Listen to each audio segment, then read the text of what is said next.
आमदार सुमनताई वहिनी, भारतजी पाटणकर, उपस्थित सर्व राष्ट्रवादी काँग्रेस सर्व पक्षाचे उमेदवार, मान्य रोहित दादा, सर्व मंचावरील मान्यवर, ह्या आबांच्या कुटुंबावर प्रेम करणारे, पवार साहेबांवर प्रेम करणारे ह्या ठिकाणी असंख्य बंधू भगिनी मित्र,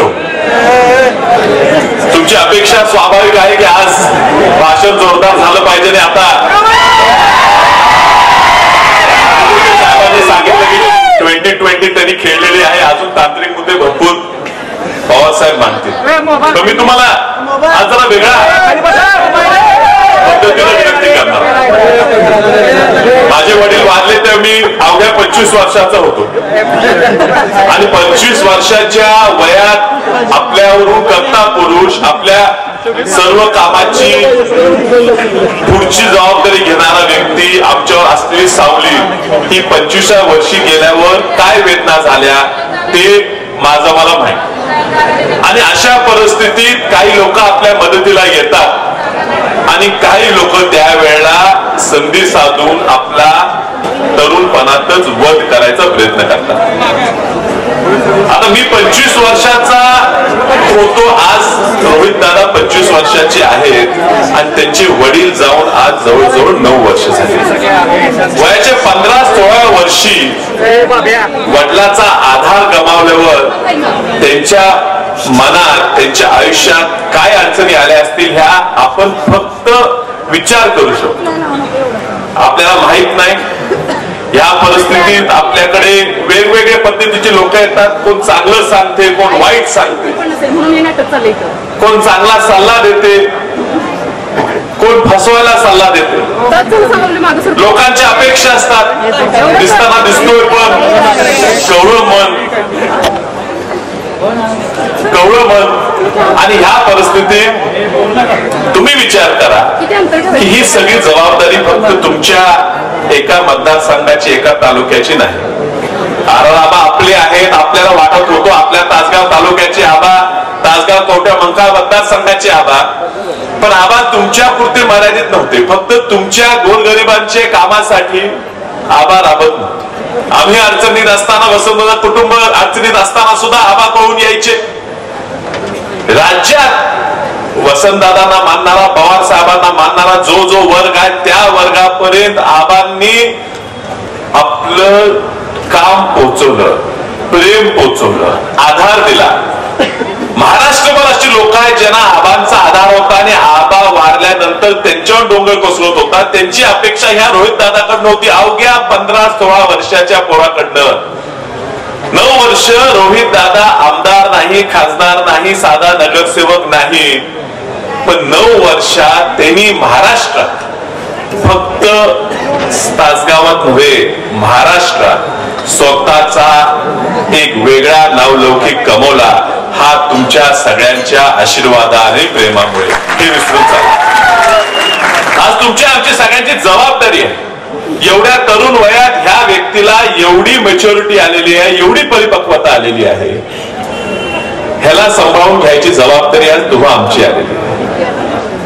तो निवडणूक काय सत्तेसाठी लढवत नाही. तुम्हालाही माहिती आहे, जो समोर निवडणूक आपल्या विरुद्ध लढवतोय त्याला सत्तेशिवाय जगता येईल. सत्तेच्या एवढं हवस आहे की मी मागच्या वेळेस सांगितलं की स्वतःच्या पोराला सुद्धा बाजूला सारून माणूस पुढे. त्यांना सत्ता द्यायची असेल तर आपण ग्रामपंचायतीची त्यांना देऊया. आम्ही सांगा तुम्हाला विनंती आहे की पुन्हा काय तुम्ही आता ग्रामपंचायत लढवू नका. तुमच्या बंधूंना तिथं सरपंच पदाची संधी द्यावी. पण ह्या विधानसभेत आबांचा मुलगा त्या ठिकाणी गेला पाहिजे. आबांची आठवण ही त्या विधानसभेत बसून महाराष्ट्राच्या प्रत्येक आमदाराला झाली पाहिजे की आबांसारखा पोरगा कसा काम करतो, कसा बोलतो, कसा लक्षवेधी मांडतो हे तुम्हाला सगळ्यांना दाखवायचं आहे. आणि म्हणून ह्या रोहित दादाच्या मागे तुम्ही आम्ही राहिलं पाहिजे. खूप राजकारण चाललंय. बाहेरच्या मतदारसंघातली मतदारांनी इथं नोंदणी करून मतदान न्यायचा प्रयत्न चाललाय.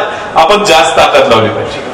इथं घासून काय निवडणूक करायचं नाही, ठासून निकाल लागला पाहिजे. अशा परिस्थितीत रोहित दादाला सुमन वहिनी, तुम्ही आम्हाला सगळ्यांना सांभाळलं. हा 9 वर्षाचा काळ तुमच्यासाठी सुद्धा किती अवघड गेला हे आम्ही फक्त विचार करू शकतो. पण तुम्ही एक शिवाजी महाराजासारखा पुत्र जन्माला दिलेला आहे आणि हा पुत्र रोहित दादाच्या रूपात हा या महाराष्ट्राला पुरोगामी विचाराला, पवार साहेबांचा वारसा, वसंतदादांचा वारसा हा महाराष्ट्राला पुढे चालवण्याची जबाबदारी रोहित दादावर आहे. आणि म्हणून रोहित दादाला तुम्ही सगळ्यांनी आपला पोरगा म्हणून, आपल्या घरचा म्हणून, आपला भाऊ म्हणून तुम्ही सगळ्यांनी सांभाळून घ्यावं. चिन्ह आपलं गोठवलेलं आहे, आपल्याला नवीन चिन्ह आहे. कधी कधी आपणही कन्फ्युज होतो, लोकांनी गोंधळून जाऊ नये. तुम्हाला गोंधळात घालण्यासाठी माणसं पक्ष बदलून उमेदवारी घेतात. या ठिकाणी पवार साहेबांनी तुतारे वाजवणारा माणूस आपल्या समोर केलेला आहे.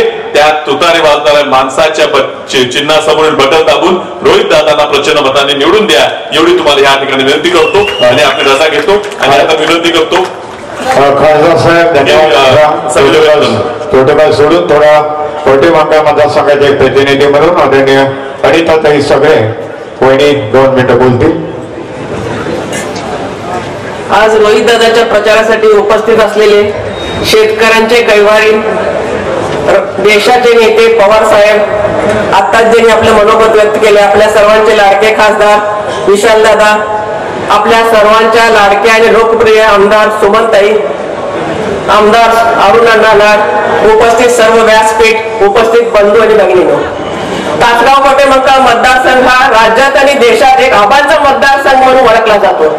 आबांचं आगमन 2009 साली आमच्या कोटेमंका तालुक्यामध्ये झालं. एक आबांच्या रूपाने खरोखर आम्हाला एक देवदूत मिळाला. आबांनी कोटेमंकाचा जो दुष्काळ होता तो पुसण्याचा शपथ घेतली आणि त्या पद्धतीने काम केलं. आणि आज आमच्या भागात बरेच हेक्टर मध्ये ऊसाचं पीक आम्हाला बघायला मिळते. आज आमच्या भागात प्रचार दौरा सुरू असताना शेतकरी समृद्ध झालेला बघायला मिळते. सगळीकडे बागा, ऊस आणि इतर पिकं आज आपल्याला बघायला मिळतात. आबांची पुन्हा एक सांगत बसलं तर आज खूप मोठी यादी निघल. मग शैक्षणिक क्षेत्र असेल, आपले आरोग्य विषय प्रश्न असतील, वीज बद्दल प्रश्न असतील, सगळीकडे आबांनी कुठेही विकासाचा डोंगर उभा करायला कुठेही कमी केलेलं नाही. नंतरच्या काळात जेव्हा आबांचं अचानकपणे दुःखद निधन झालं तेव्हा सुमनताईने आपल्या तालुक्याचं पालकत्व स्वीकारून लोकांना आधार द्यायचं काम केलं. आबांचं उणीव कुठेही भासू दिले नाहीत. आज सुमनताई त्यानंतर रोहित दादा आपल्या बरोबर आहेत. आबांचं वारसा म्हणून नाही तर स्वतःचं कर्तृत्व, वक्तृत्व, दातृत्व आणि शांत संयमी नेता आपल्या समोर आहे.